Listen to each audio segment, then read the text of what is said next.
नमस्कार। हम पढ़ रहे हैं कक्षा 11 राजस्थान अध्ययन। इसके दूसरे अध्याय को हम पढ़ रहे थे। पूर्व के वीडियो में हमने जाना कि किस प्रकार असहयोग आंदोलन शुरू होता है। उसके पश्चात आज हम सविनय अवज्ञा आंदोलन की पृष्ठभूमि को समझेंगे। सविनय अवज्ञा आंदोलन सन 1920 के पश्चात 1922 में जब असहयोग आंदोलन वापस ले लिया गया तो बहुत बड़े पैमाने पर निराशा फैली, जनता में पस्ती आ गई। सिद्धांत, पार्टियां, राजनीति, हर चीज़ टूटती बिखरती दिखाई देने लगी।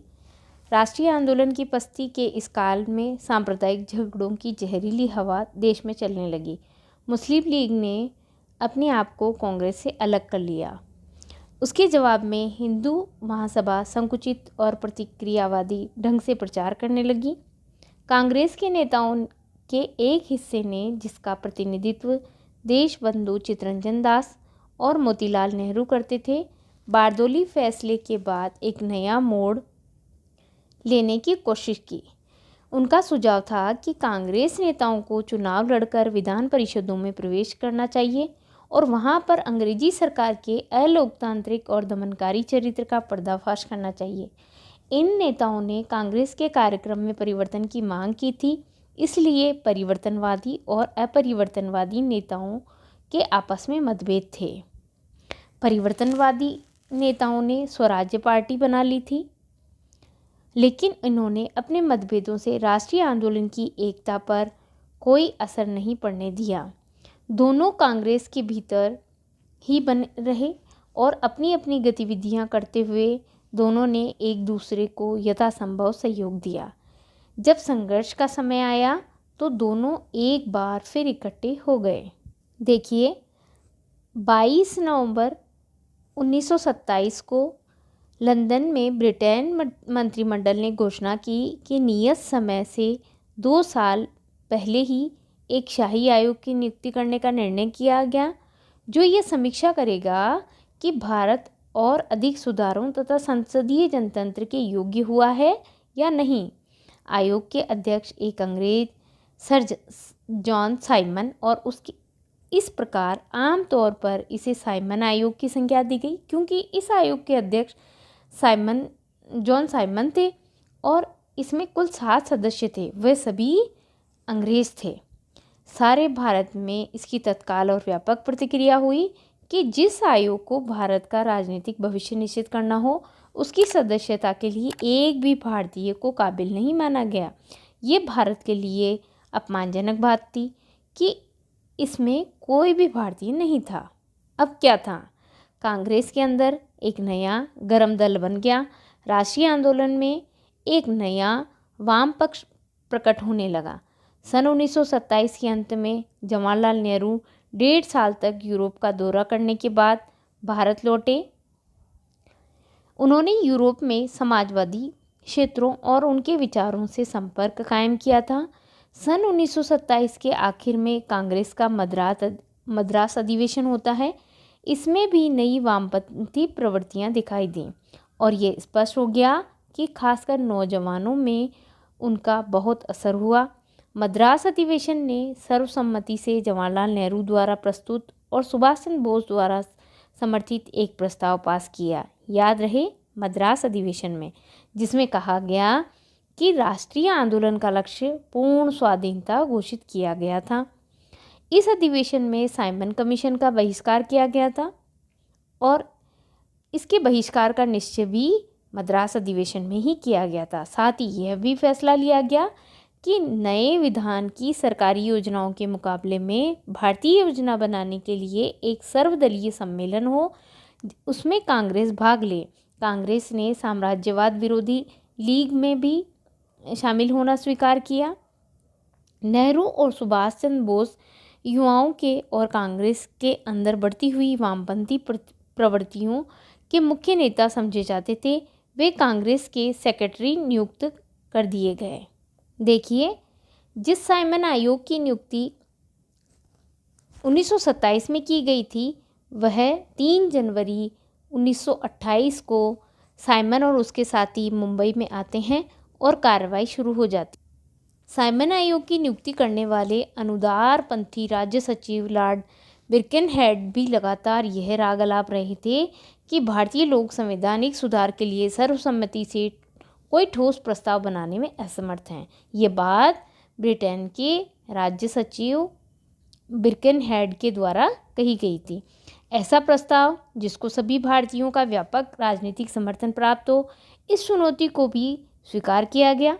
एक योजना को अंतिम रूप देने के लिए फरवरी, मई और अगस्त 1928 में सर्वदलीय अधिवेशन आयोजित किया गया। इसको मोतीलाल नेहरू के नाम पर नेहरू रिपोर्ट नाम से बाद में जाना गया। ये वही इस रिपोर्ट के प्रमुख लेखक थे, जिसमें कहा गया कि भारतीय सरकार का डोमिनियन स्टेट अर्थात अधिराज्य परिस्थिति की हैसियत रखने वाली सरकार होना चाहिए। याद रहे, नेहरू रिपोर्ट में भारतीय सरकार को डोमिनियन स्टेट की बात कही गई थी। इसमें सांप्रदायिक आधार पर अलग निर्वाचन मंडल की मांग को अस्वीकार किया गया था, जिसके आधार पर इसमें पूर्व के संवैधानिक सुधार किए गए थे। अब क्या था? दिसंबर 1928 में कांग्रेस के कलकत्ता अधिवेशन में नेहरू रिपोर्ट को स्वीकार करने में गांधी जी को काफ़ी दिक्कत हुई। उन्होंने जो प्रस्ताव बनाया था उसमें कहा कि इस रिपोर्ट का मतलब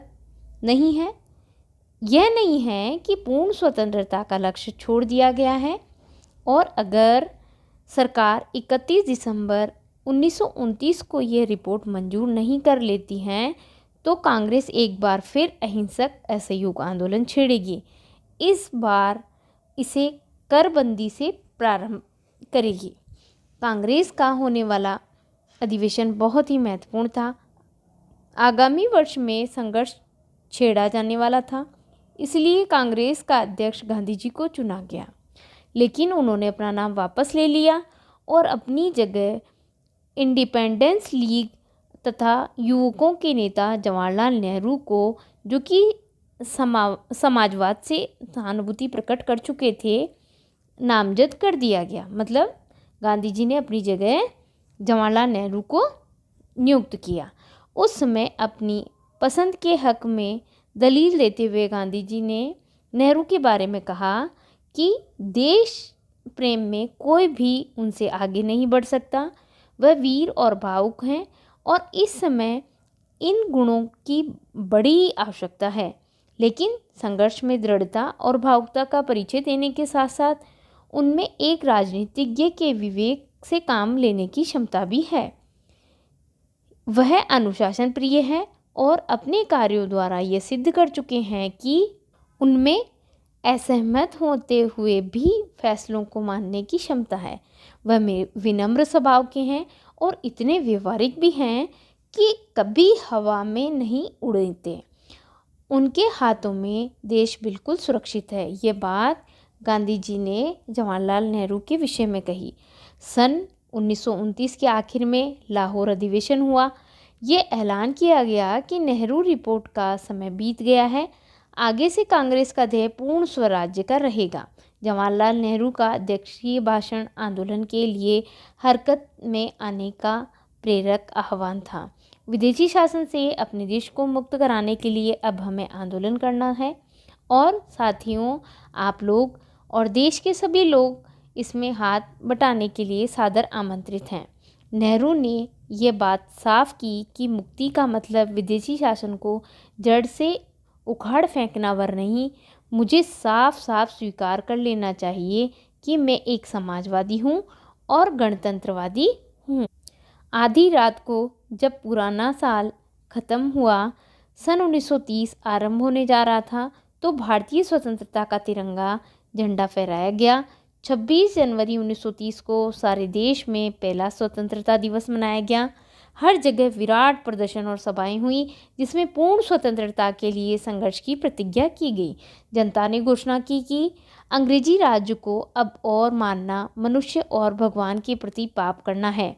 अपना विश्वास प्रकट किया कि यदि हम सरकार से स्वेच्छापूर्वक सहयोग करना और उसे कर देना बंद कर दें और उकसाए जाने पर भी हिंसा न करें, तो यह अमानुषिक राज अवश्य ही खत्म हो जाएगा। कांग्रेस की कार्यकारिणी की सन 1929 में हुई लाहौर कांग्रेस में यह अधिकार गांधी जी को दिया गया कि वह देश में सविनय अवज्ञा आंदोलन छेड़े। याद रहे, गांधी जी को यह अधिकार लाहौर कांग्रेस अधिवेशन में दिया गया। अब क्या था? इस आंदोलन में कर अदा न करना भी शामिल था। इसने विधानसभा के सदस्यों से विधायक पद से इस्तीफा देने का भी आह्वान किया था। सन 1930 के मध्य फरवरी में साबरमती आश्रम में कांग्रेस कार्यकारिणी समिति की बैठक हुई, जिसमें गांधी जी को इस बात का अधिकार दिया गया कि वे अपनी इच्छा से जब और जिस जगह से चाहे सविनय अवज्ञा आंदोलन का शुभारंभ करें। 31 जनवरी 1930 को गांधी जी द्वारा 11 सूत्रीय न्यूनतम मांगों को वायसराय लॉर्ड इरविन ने जब अस्वीकार कर दिया, तब इसलिए अब सिर्फ एक ही रास्ता बचा था कि सविनय अवज्ञा हो या सविनय अवज्ञा आंदोलन प्रारंभ किया जाए। सविनय अवज्ञा आंदोलन का नेतृत्व गांधी जी ने अपने राजनीतिक कुशलता का अपूर्व परिचय दिया। इस आंदोलन में उन्होंने इस आंदोलन का प्रारंभ नमक पर कर हटाने को लेकर दांडी मार्च या यात्रा कहें से किया।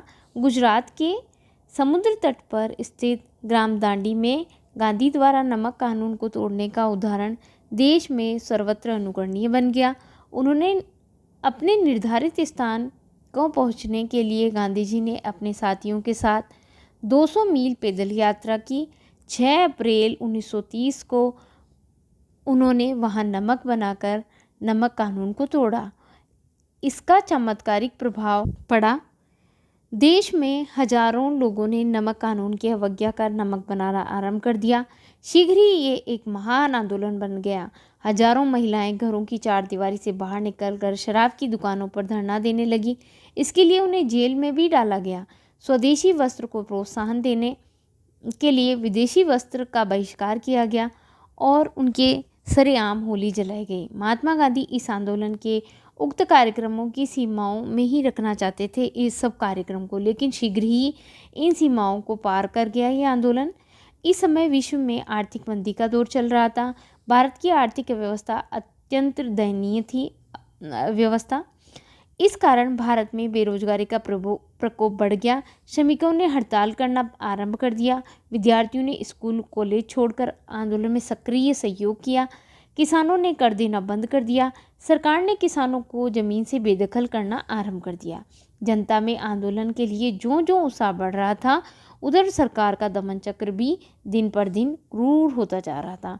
सरकार ने नए नए अध्यादेश जारी किए। प्रदर्शनकारियों पर डंडे बरसाए गए। गोलियों से सत्याग्रहियों को भुना गया। उनकी संपत्ति सरकार ने जब्त कर ली। हजारों लोगों को जेल में बंद कर दिया गया। उत्तर पश्चिमी सीमांत प्रदेश के पठानों ने खान अब्दुल गफ्फार खां के नेतृत्व में सरकार के विरुद्ध आंदोलन किया। सत्याग्रहियों पर ब्रिटिश सरकार ने कठोर और क्रूर अत्याचारों से महात्मा गांधी का दिल दहल गया। उन्होंने गवर्नर जनरल को इस आशय का एक पत्र लिखा, परंतु उसका कोई असर नहीं पड़ा। जब महात्मा गांधी ने धरासाना के नमक कारखाने पर अपना अधिकार करने की घोषणा की, तो 5 मई 1930 को उन्हें बंदी बना लिया गया। उनकी गिरफ्तारी की उग्र प्रतिक्रिया हुई। अधिकांश नगरों में हड़ताल रखी गई। बम्बई के 50,000 मजदूर काम छोड़कर सड़कों पर आ गए। मिल मजदूरों की हड़ताल की खबर फैलते ही रेलवे कारखाने के श्रमिक हड़ताल पर आ गए। बम्बई के औद्योगिक नगर शोलापुर में आंदोलन ने भयंकर रूप धारण कर लिया। अब क्या था? सन 1930 में सविनय अवज्ञा आंदोलन इतना व्यापक और उग्र हो गया, इसका अनुमान ब्रिटिश सरकार भी नहीं लगा सकती थी। आंदोलन में करबंदी, लामबंदी, शराबबंदी, नमक सत्याग्रह, गांजा भांग और विदेशी वस्त्रों का बहिष्कार, सरकारी स्कूल कॉलेजों अदालतों का बायकॉट आदि कई रूप से आंदोलन धारण कर लिए।